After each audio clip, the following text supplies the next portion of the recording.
Rusty the Little Diesel Engine. This is a story about Rusty the Little Diesel Engine, who is best friends with Skarloey and Rheneas. Rusty works so hard looking after their line that sometimes he forgets there's work to be done at the quarry. One autumn evening, Rusty returned late to the quarry. The fat controller was cross. "I'm sorry, sir," said Rusty. "I was helping Rheneas and Skarloey on their mountain line." "Their line is in bad condition," the fat controller explained. "Mending it takes up too much of your time. I am going to shut down the line." Rusty was very upset.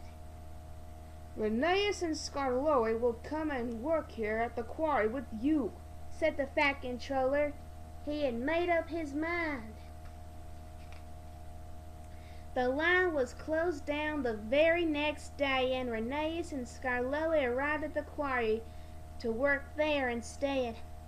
They worked as hard as they could, but they missed the forests and hills along their mountain line.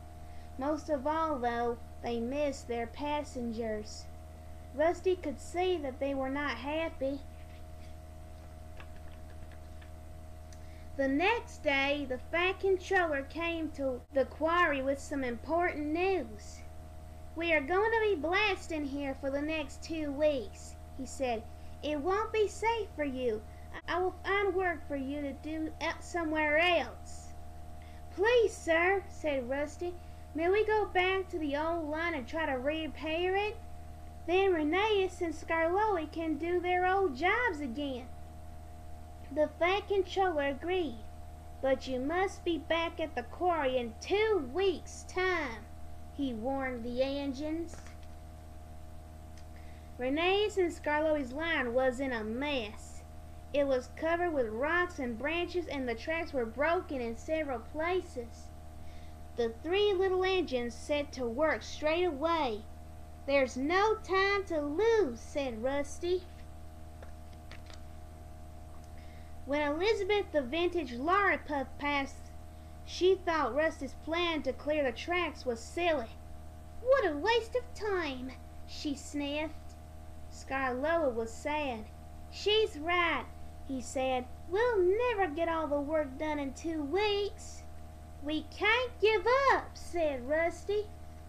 The days passed and still the line was not fixed. The engines worked harder than ever, but time was running out. "It's no good," cried Rheneas. "There's too much to do," moaned Skarloey. But Rusty would not give up. He had a very clever idea. Ooh, hoo, hoo, hoo. The next day, Rusty saw Elizabeth trundling by.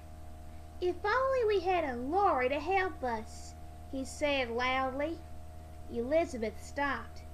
"I couldn't possibly help you," she said. "I'm a quarry lorry." "Well, we need a very special lorry," Rusty teased.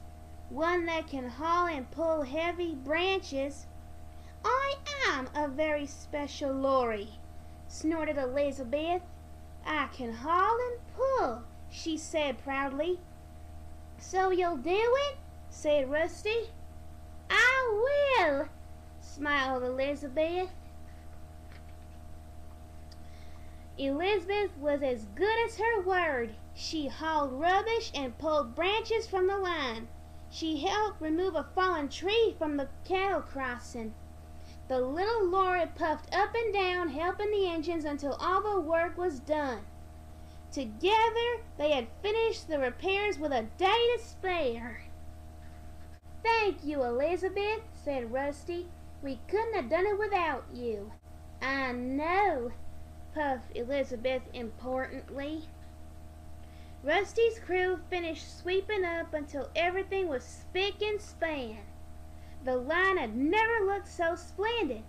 Then Rusty's driver telephoned the fat controller, who promised to inspect the line the very next morning. When the fat controller arrived, he was very pleased. "Well done, Rusty," he said. And well done, Elizabeth. We will reopen the line straight away." Rusty was very proud. Rheneas and Scarlotti were very happy too. They were looking forward to seeing their passengers again. Now you will have time to work at the quarry for a change," the Fat Controller told Rusty. Rheneas and Scarlotti went back to work on their old line, and Rusty went to the quarry. Rusty and Elizabeth have become firm friends. Each time Elizabeth visits the quarry, she greets Rusty with a friendly toot toot on her horn. She thinks Rusty is very special too. And I do too. The end.